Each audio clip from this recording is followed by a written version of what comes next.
All right, so we want to find the formula for the geometric sequence where this is the fourth term, right? A4 equals 5 over 16, and R, the common ratio, is equal to 1/2. Right, so we know that in a geometric sequence, right, this is the formula that we use, right? A sub n is equal to A sub 1 times R to the n minus 1 power.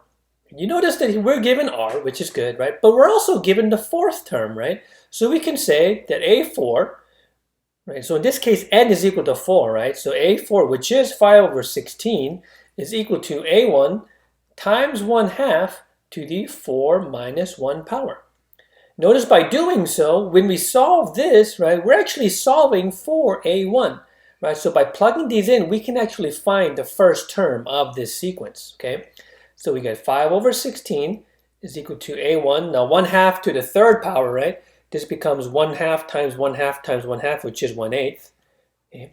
So from here, we should multiply both sides by 8, which will cancel out the 8 on the right side. So we do get A1 isolated.